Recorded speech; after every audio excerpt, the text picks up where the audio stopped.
नमस्कार. मराठी भाषा विश्व या माझ्या यूट्यूब चॅनलमध्ये आपल्या सर्वांचं पुन्हा एकदा स्वागत. आज आपण मराठी व्याकरणातला एक थोडासा वेगळा भाग बघणार आहे आणि तो म्हणजे वाक्य पृथक्करण.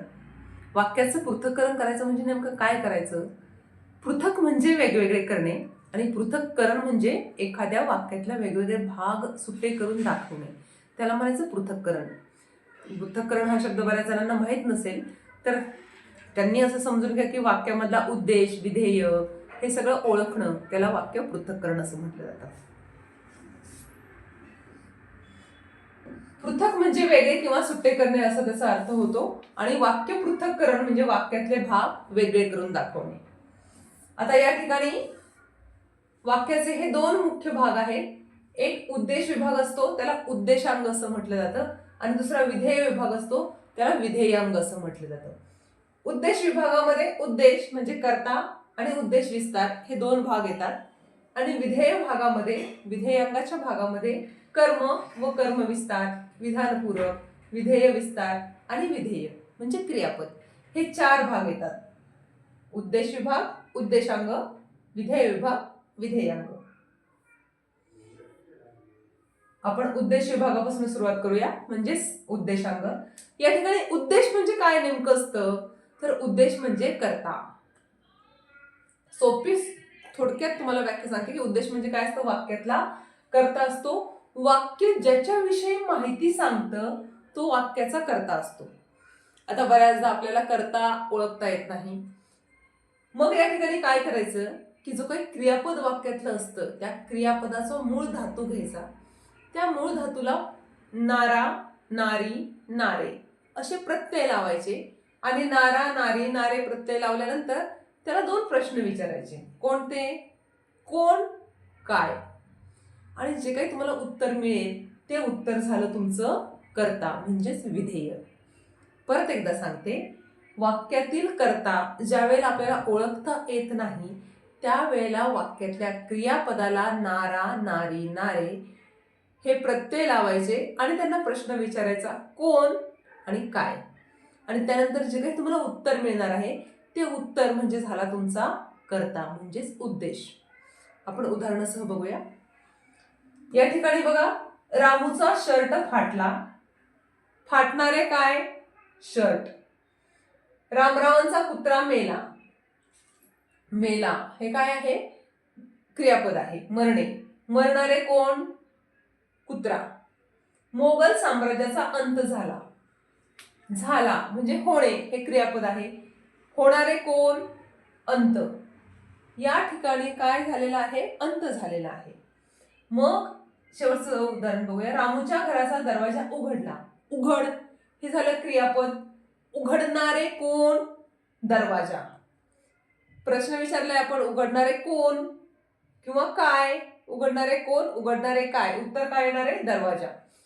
मग ज्या वेळेस वाक्यातल्या क्रियापदाच्या मूळ धातूला तुम्ही नारा, नारी, नारे हे प्रत्यय लावून कोण, काय हा प्रश्न विचारलेला आहे त्यावेळेस तुम्हाला उत्तर काय मिळतं? फाटणारा शर्ट, मरणारे कुत्रा, होणारे अंत, उघडणारे दरवाजा. म्हणजेच शर्ट, कुत्रा, अंत, दरवाजा हे काय झालं? तुमच्या वाक्यातला उद्देश म्हणजे कर्ता झालेला आहे. बऱ्याचदा वाक्य वाचलं की आपल्याला रामू दिसला की आपल्याला वाटतं रामू हा कर्ता आहे. रामू हा कर्ता नाहीये. कर्ता कोण आहे? शर्ट. दुसरा यातला भाग आहे उद्देश विस्तार. आता आपण उद्देश पाहिला, आता उद्देश विस्तार. कर्त्याविषयी माहिती सांगणारे शब्द जर कर्त्याच्या अगोदर आले असतील तर त्याला काय म्हणायचं? उद्देश विस्तार. कर्ता म्हणजे काय आपल्याला कळलं आता. आता कर्त्याची अधिक माहिती सांगणारे शब्द जे आहेत ते की कर्त्याच्या अगोदर येतात तर ते कशामध्ये लिहायचे आपल्याला? उद्देश विस्तारामध्ये. शेजारचा रामू धपकन पडला. बघा, शेजारचा रामू धपकन पडला. आता मला या वाक्यामध्ये काय करताय माहित नाहीये. मग मी काय करणार आहे? पडला हे क्रियापद, मूळ धातू पड, पडणारे कोण? रामू. म्हणजे काय झालं? रामू ह्या वाक्यातला कर्ता झालेला आहे. आता त्याच्याबद्दल अधिक माहिती सांगितलीये. काय सांगितलीये? कोण रामू आहे? शेजारचा रामू आहे. मग शेजारचा रामू हे काय झालं? उद्देश विस्तार झालं. नियमित अभ्यास करणारे विद्यार्थी पास होतात. होणे. कोण कोण होणे? विद्यार्थी. काय होतात? पास होतात. आता या ठिकाणी विद्यार्थी हा जो आहे हा काय आहे? उद्देश आहे, म्हणजे कर्ता आहे. आता कोण विद्यार्थी काय होतात? विद्यार्थ्याबद्दल काय अधिक माहिती सांगितली आहे? तर नियमित अभ्यास करणारे विद्यार्थी. बरोबर, नियमित अभ्यास करणारे विद्यार्थी ही त्या विद्यार्थ्याबद्दल माहिती सांगितली आहे. मग नियमित अभ्यास करणारे विद्यार्थी हे काय झालेलं आहे? उद्देश विस्तार झालेला आहे. कळतंय? विधेय विभाग पुढचा भाग आहे. विधेय. उद्देश आणि उद्देश विस्तार हे दोनच भाग जे आहेत हे उद्देशांगामध्ये येतात. आता आपण विधेयांग बघणार आहोत. त्यामध्ये 4 भाग येतात. त्यातला पहिला आहे विधेय विभाग. वाक्यात ज्यांच्यावर क्रिया घडते ते कर्म असते. आपल्याला माहिती आहे वाक्यामध्ये कर्ता, कर्म, क्रियापद 3 गोष्टी असतात. कर्ता म्हणजे जो क्रिया करतो तो कर्ता, ज्याच्यावर क्रिया घडते ते कर्म आणि क्रियापद. आता यामध्ये विधेय विभाग बघत असताना वाक्यात ज्यांच्यावर क्रिया घडते ते काय असतं? कर्म असतं. म्हणजेच क्रिया सोसतं त्याला कर्म आपण म्हणतो. आता या ठिकाणी उदाहरण बघूया. रामने झाडाचा पेरू तोडला. या वाक्यात तोडण्याची क्रिया कोणावर झालीये? पेरूवर. मग पेरू काय झाला? इथं कर्म झालेला आहे. गवळ्याने म्हशीची धार काढली. या वाक्यामध्ये काढण्याची क्रिया कोणावर झालीये? धारेवरती. धार काढलीये म्हणून धार काय झालं? या ठिकाणी विधेय विस्तार झाले, विधेय झालेलं आहे, म्हणजेच कर्म. आता यामध्ये कर्म विस्तार, कर्मापूर्वी कर्माविषयी माहिती सांगणारा शब्द म्हणजे कर्मविस्तार. जसं आपण विधेय विस्तारचं बघितलं तसंच सेम कर्मविस्तारचं आहे की कर्मापूर्वी कर्माविषयी माहिती सांगणारा जो शब्द आहे त्याला आपण कर्मविस्तार म्हणतो. रामने झाडाचा पेरू तोडला. गवळ्याने काळ्या म्हशीची धार काढली. आता या ठिकाणी आपण काय बघितले की पेरू आणि धार हे काय आहेत? कर्म आहे. मग कर्माविषयी अधिक माहिती सांगणारा शब्द रामने झाडाचा पेरू. रामने झाडाचा पेरू हे काय झालं? कर्मविस्तार झालं. गवळ्याने काळ्या म्हशीची धार हे काय होतं? आपलं कर्म होतं. आणि काळ्या म्हशीची धार कोणाची काढली आहे? तर काळ्या म्हशीची काढलेली. हे पेरू तोडलाय. कोणाचा तोडलाय? झाडाचा तोडलाय. त्यामुळे झाडाचा हे कर्मविस्तार झालं. काळ्या म्हशीची हे कर्मविस्तार झालं. आता त्यातला कर्मविस्तार नंतर पुढचा भाग आहे विधानपूरक. कर्त्याविषयी माहिती सांगणारा शब्द जर कर्त्यानंतर आला. आता इतक्या वेळा आपण काय बघत होतो की कर्तापूर्वी किंवा कर्मापूर्वी जो शब्द आला तो विस्तार मध्ये येतो. आता पूरक जे आहे विधानपूरक, यामध्ये कर्त्याविषयी माहिती सांगणारा शब्द हा कर्त्यानंतर येतो, त्याला म्हणायचं विधानपूरक. राम राजा झाला. संदीप शिक्षक आहे. शरदाच्या चांदण्यात गुलमोहर मोहक दिसतो. आता या ठिकाणी राजा, कोण राजा झालाय? राम.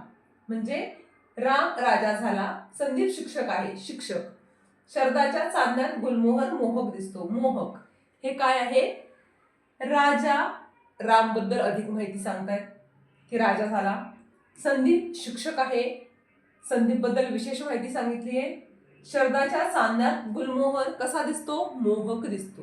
मोहक हे या गुलमोहराबद्दल विशेष माहिती सांगितलेली आहे. मग या ठिकाणी राजा, शिक्षक आणि मोहक हे शब्द काय आहेत? कर्त्याविषयी अधिक माहिती सांगणारे शब्द आहेत आणि ते कर्त्यानंतर आलेले आहेत, म्हणजेच ते काय आहेत? विधानपूरक आहेत. विधानपूरक. आता विधेय विस्तार कशाला म्हणायचं? वाक्यात जे काही क्रियापद असतं त्याला आपण विधेय म्हणतो. आता त्या विधेय विस्ताराबद्दल आपण माहिती बघूया. वाक्यात क्रियापदाविषयी माहिती सांगणारा जो शब्द असतो त्याला काय म्हणायचं? त्याचा यामध्ये समावेश होत असतो. कशामध्ये? विधेय विस्तारमध्ये, म्हणजेच क्रियापदामध्ये. क्रियापद म्हणजे विधेय. कुटुंबातील सर्व व्यक्ती आता हे विधेय जसं आपण मगाशी बघितलं की वाक्यातला कर्ता कसा ओळखायचं, तसं या ठिकाणी आपण वाक्यातलं विधेय कसं ओळखायचं हेही बघूया. क्रियापदाला ज्यावेळेला केव्हा, कोठे, कसे हे प्रश्न तुम्ही विचारता त्यावेळेला जे तुमचं उत्तर येतं ते तुमचं काय असतं? विधेय विस्तार असतं. विधेय म्हणजे क्रियापद. आता विधेय विस्तार आपल्याला करायचा आहे, म्हणजेच क्रियापदाचा विस्तार दाखवणारे शब्द वाक्यामध्ये कोणते आहेत ते ओळखण्यासाठी तुम्हाला क्रियापदाला केव्हा, कोठे, कसे हे 3 प्रश्न विचारायचे आहेत. आणि ही सर्व जे काही उत्तरं तुमची येणार आहेत ती काय असणार आहेत, क्रियाविशेषण असणार आहेत. उदाहरणार्थ, कुटुंबातील सर्व व्यक्ती रविवारी वनभोजनास गेले. शरदाच्या सान्यात गुलमोहर मोहक दिसतो. माझा जिवलग मित्र मनीष माझे पत्र पाहताच त्वरित आला. या ठिकाणी क्रियापद आहे गेले. प्रश्न आपल्याला काय विचारायचा आहे क्रियापदाला, केव्हा, कोठे, कसे. गेले, केव्हा गेले, रविवारी गेले. कोठे गेले, वनभोजनास गेले. मग रविवारी वनभोजनास हे काय झालं, विधेय विस्तार झालं. शरदाच्या सान्यात गुलमोहर मोहक दिसतो. दिसतो केव्हा दिसतो, शरदाच्या सान्यात. कसा दिसतो, मोहक दिसतो. म्हणजे शरदाच्या सान्यात गुलमोहर मोहक हे काय झालं, तुमचं विधेय विस्तार झालेला आहे. माझा जिवलग मित्र मनीष माझे पत्र पाहताच त्वरित आला. आला कसा आला, त्वरित आला.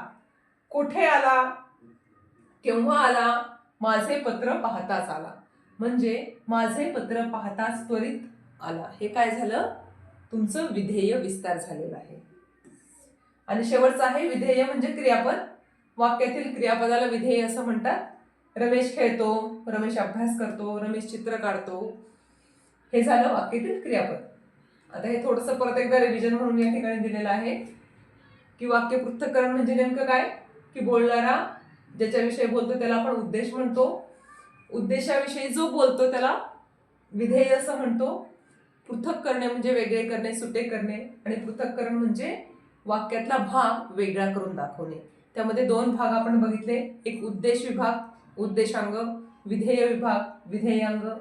त्या उद्देश विभागामध्ये 2 भाग आपण बघितले. उद्देश